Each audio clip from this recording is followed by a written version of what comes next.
Bye గురక Dolby కన్నా ఎక్కువ sound వస్తుంది. ఇవాళ నేను చదివినట్టే ఇలా మీరు కూడా మీ ఇంట్లో వాళ్ళు మీ పేరెంట్స్ లేదా పార్ట్నర్ గురకతో ఇలాగే ఇబ్బంది పడుతున్నారా?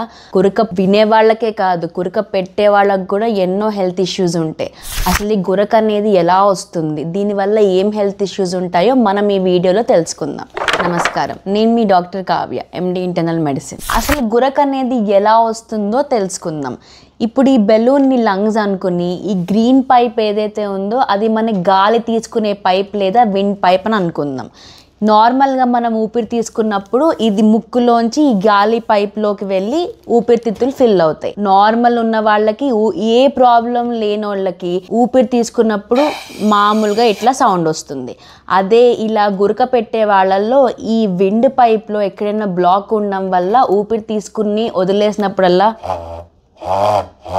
ఇలాంటి సౌండ్ వస్తుంది. ఇదే మనం వినే గురక. ఇదే కాకుండా కొంతమందిలో బ్రెయిన్ ఊపిరి తీసుకునే సిగ్నల్ సరిగ్గా ఇవ్వకపోవడం వల్ల వీళ్ళకి ఊపిరి తీసుకుని వదిలే టైంలో ఇబ్బంది వస్తుంది, అప్పుడు గురక వస్తుంది. అసలు గురక అనేది ఎన్ని రకాలు ఉంటాయి? కొంతమందిలో గురక ఈ విండ్ పైప్ సగమే బ్లాక్ అవడం వల్ల వస్తుంది, కానీ వీళ్ళల్లో ఊపిరి అందడము ఆక్సిజన్ లెవెల్స్ అన్ని బాగానే ఉంటాయి. వీళ్ళలో ఉండేదాన్ని సింపుల్ స్నోరింగ్ అంటారు. అలా కాకుండా కొందరిలో మీరు గమనిస్తే నిద్రపోతున్నప్పుడు గురక పెడుతూ సడన్ గా ఉలిక్కి పడతారు ఊపిరి అందక, అంటే ఊపిరి ఆగిపోయి లేచి మళ్ళీ ఊపిరి తీసుకుంటారు.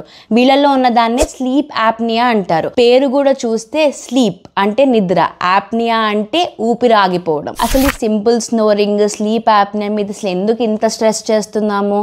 ఎందుకంటే స్లీప్ యాప్నియా ఉన్న వాళ్ళల్లో కొన్ని హెల్త్ రిస్కులు ఉంటాయి. ఈ స్లీప్ యాప్నియా ఉన్న వాళ్ళల్లో నైట్ ఇట్లా ఊపిరి ఆగిపోవడం వల్ల బాడీలో ఆక్సిజన్ లెవెల్స్ అన్ని పడిపోతాయి. అలా అయినప్పుడు బాడీ కాంపన్సేట్ చేయడానికి బీపీ పెంచేసి హార్ట్ రేట్ పెంచేస్తుంది. ఇలా లాంగ్ రన్ లో చూసుకుంటే వీళ్ళకి హార్ట్ ప్రాబ్లమ్స్ వచ్చే రిస్కులు పెరుగుతాయి.